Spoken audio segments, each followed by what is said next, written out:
बिस्मिल्लाहिर्रहमानिर्रहीम। 10th biology. आज एक नए चैप्टर यानी कि चैप्टर नंबर 3 जो हमारा है उसका हम आगाज़ करने जा रहे हैं और इस चैप्टर का नाम है कोऑर्डिनेशन एंड कंट्रोल या कोऑर्डिनेशन एंड रिस्पॉन्स। ये हमारा चैप्टर नया है और इसका जो हमारा पहला मौजू है वो इंट्रोडक्शन है और टाइप्स ऑफ कोऑर्डिनेशन आज हम क्लियर करेंगे बेटा। जो हमारे लर्निंग आउटकम्स हैं वो आज हमारे कौन से हैं कि हम कोऑर्डिनेशन क्या है और रिस्पांस क्या है, उस ये मैकेनिज़्म कैसे काम करता है और साथ साथ में हम क्या करेंगे इसके टाइप्स भी पढ़ेंगे, यानी कि कोऑर्डिनेशन के जो टाइप्स हैं उनके ऊपर भी हम क्या करेंगे बेटा, बात करेंगे। Okay, so first of all what is coordination and response? ये हमारी बॉडी का एक मैकेनिज्म है, एक निज़ाम है, सब जानदारों में ये पाया जाता है। क्या होता है इस निज़ाम के अंदर? ये होता है कि हमारे जो सराउंडिंग, हमारे जो इर्द गिर्द या हमारी बॉडी के अंदर या जानदारों की बॉडी के अंदर, मैं सिर्फ हमारी बात कर रहा हूँ मगर यहाँ पे हम किसकी बात कर रहे हैं, हम कंप्लीट सारे जानदारों की हम बात करेंगे बेटा, क्योंकि ये निज़ाम सब जानदारों में पाया जाता है। अगर किसी जानदार की बॉडी के अंदर या उसके इर्द गिर्द में किसी भी किस्म की चेंज अगर आती है, उस चेंज को डिटेक्ट करना, क्योंकि हमने जानदारों की प्रॉपर्टीज पढ़ी हैं। What are living things? भाई लिविंग थिंग्स क्या हैं? जैसा कि हम जानते हैं कि लिविंग थिंग्स न्यूट्रिशन करती हैं, लिविंग थिंग्स जो हैं वो ग्रोथ करती हैं, उनकी साइज बढ़ती है, रिप्रोडक्शन करती हैं, एक्सक्रिएशन करती हैं। मगर एक कैरेक्टर आप लोगों ने वहां पे एक पढ़ा है कि भाई लिविंग थिंग्स जो है वो क्या करती है, they have ability of sensitivity. Ability of sensitivity की एबिलिटी भी होती है जानदारों के अंदर। बस सेंसिटिविटी किसे कहते हैं भाई? हम कहते हैं कि भाई सेंसिटिविटी वो निज़ाम है जिसमें वो क्या करता है, उसके पास एक सेंसेशन होती है, सराउंडिंग में चीज़ों को क्या करता है, होने वाली तब्दीलियों को फील करता है, महसूस करता है और महसूस करने के बाद उसको क्या करता है, वो रिस्पॉन्ड कर रहा होता है। क्योंकि वो चेंजेस कुछ उसके लिए फेवरेबल भी होती हैं, कुछ क्या होती हैं, अनफेवरेबल भी होती हैं, यानी कि खुशगवार तब्दीलियां भी होती है, नाखुशगवार तब्दीलियां भी होती है। उन सब तब्दीलियों को रिस्पॉन्ड करना होता है उसने, और रिस्पॉन्ड करने के लिए उसके पास एक मैकेनिज्म पाया जाता है। उस मैकेनिज्म को हम क्या नाम देते हैं? हम कहते हैं कोऑर्डिनेशन एंड रिस्पॉन्स मैकेनिज्म का नाम देते हैं भाई। यानी कि पहले राब्ता होगा और फिर क्या करेगा, वो रिस्पॉन्ड करेगा उस स्टिमुलाई को बेटा। तो उस स्टिमुलाई को महसूस करने के लिए उस स्टिमुलाई क्या है, व्हाट इज स्टिमुलाई?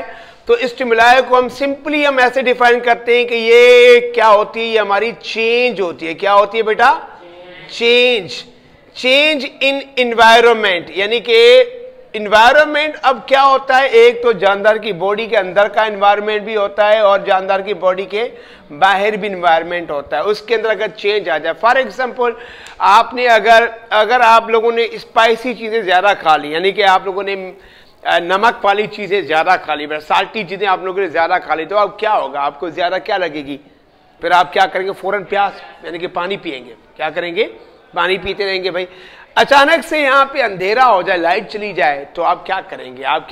फौरन जाके क्या करेंगे बेटा, जनरेटर का बंदोबस्त करेंगे, आप मोमबत्ती जलाएंगे कुछ की देखने के लिए कि जो चेंज है, अंधेरा हो गया, लाइट हो गया, अंदर बॉडी के अंदर बहुत सारी चेंजेस आती हैं, वर्किंग करते हैं, भागते हैं, दौड़ते हैं, बॉडी की एनर्जी लो हो जाती है, ये भी चेंज है भाई।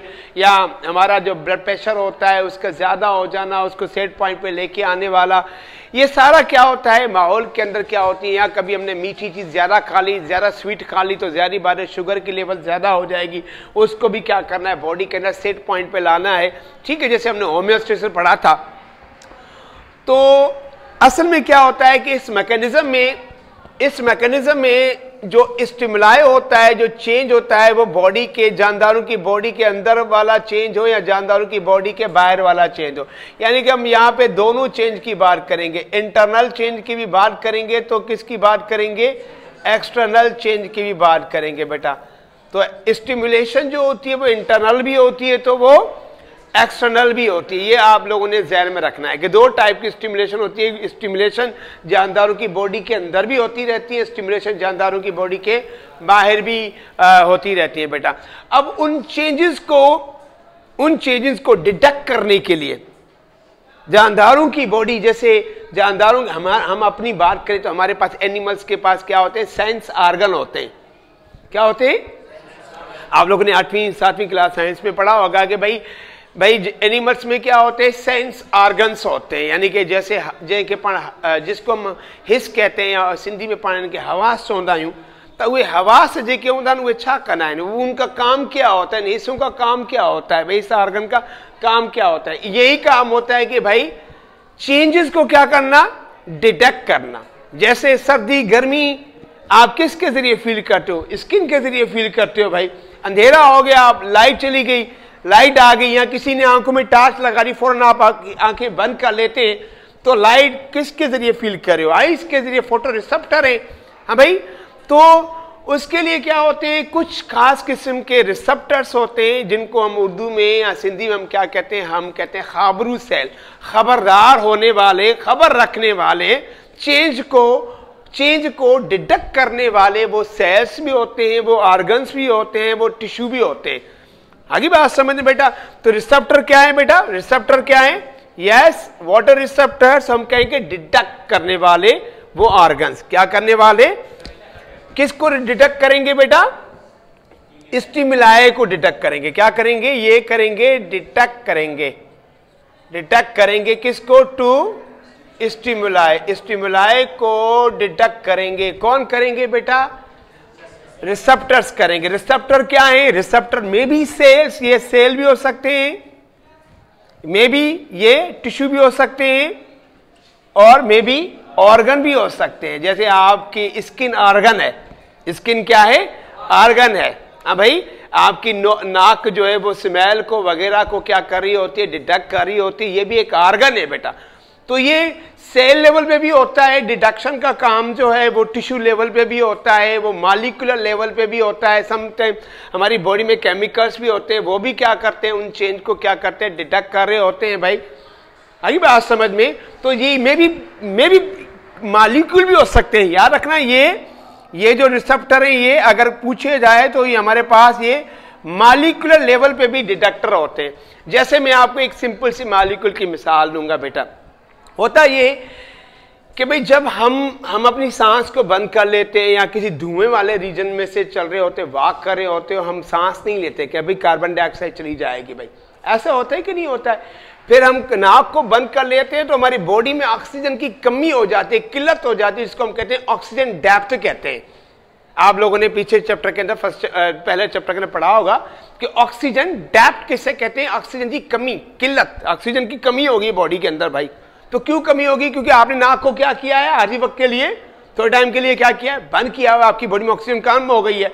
तो फौरन क्या होगा कि वो आर्टरीज, वो खून वाली आर्टरी जो आपके ब्रेन को ब्लड सप्लाई कर रही होती है, उनमें कुछ मॉलिक्यूल्स रिसेप्टर्स होते हैं, कीमोकेमिकल्स रिसेप्टर्स होते हैं। वो क्या करते हैं? इस चेंज को डिटेक्ट करते हैं।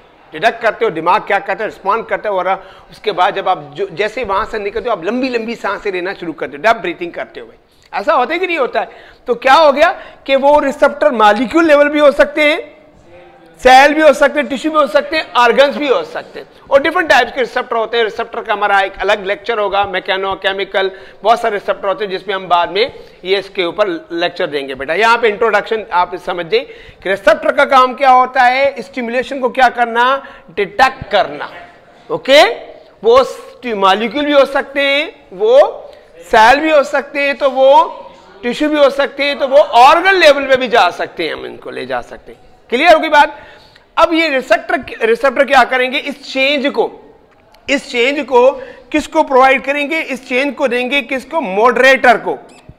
मॉडरेटर जिसको हम ये भी कहते हैं कि भाई ये हमारी बॉडी का क्या होता है, हम इसको एक और नाम भी देते हैं, भाई ये कंट्रोल सिस्टम। क्या बात करेंगे? ये कंट्रोल सिस्टम होता है। हर जानदार की बॉडी में कोई ना कोई कंट्रोल का निज़ाम मौजूद होता है, कंट्रोल का सिस्टम होता है, जिसको हम क्या कहते हैं, हमारी बॉडी में जैसे सेंट्रल नर्वस सिस्टम है, ब्रेन है, स्पाइनल कॉर्ड है। भाई अरे बात समझ में? तो ये हमारी बॉडी के क्या है, कंट्रोल सिस्टम है। तो सब जानवरों के पास ये नहीं होता कि उसके पास तो ग्लैंड्स भी होते हैं, आई बात समझ में? पौधों की बात करेंगे तो पौधों में खास किस्म के सेल्स होते हैं, उनको हम क्या कहते हैं? मॉडरेटर या क्या कहते हैं? Control system. हम इसको ये भी कहते हैं भाई सीपीयू भी है या न्यूक्लियस भी हो सकते हैं, ठीक है। तो वो क्या होते हैं? आपके कंट्रोल सिस्टम को ये रिस्पॉन्स, यानी कि ये जाएगा किसको? ये रिसेप्टर, ये चेंज जाएगी आपके किसको? जानदारों की बॉडी का जो कंट्रोल का जो निजाम होगा उसको मॉडरेटर कहते हैं या मॉड्यूलेटर भी कहते हैं।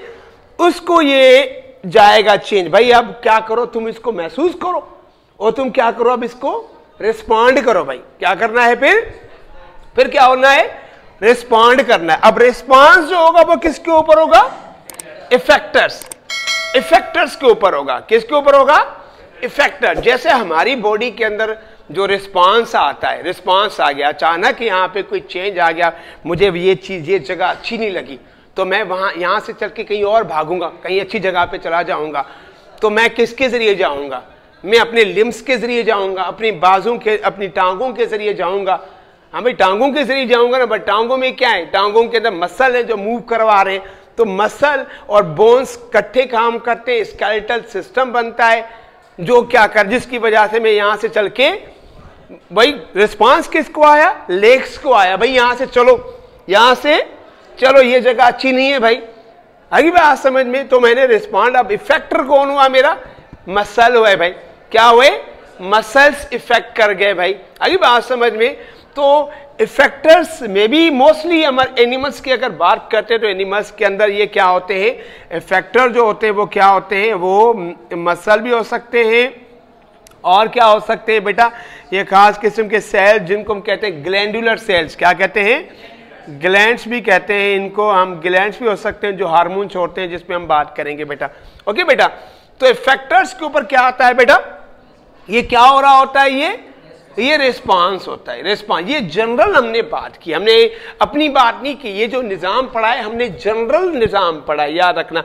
यानी कि ये पौधों में भी ऐसे ही कोऑर्डिनेशन होनी है, तो वो ये बड़ी जानवरों के अंदर भी क्या होनी है? ऐसी ही कोऑर्डिनेशन होगी। हम अपनी बात करेंगे तो हम वहां पे पढ़ेंगे भाई, रिसेप्टर के बाद सेंसरी नर्व्स आएंगी, पाथवे आ जाएंगे, वो जो हमारा इफेरेंट पाथवे, अफेरेंट पाथवे, इन पे हम बाद में बात करेंगे जब हम अपना निजाम पढ़ेंगे। तो यहाँ पे हमने बात की है एक जनरल कोऑर्डिनेशन एंड रिस्पॉन्ड की बात की है बेटा।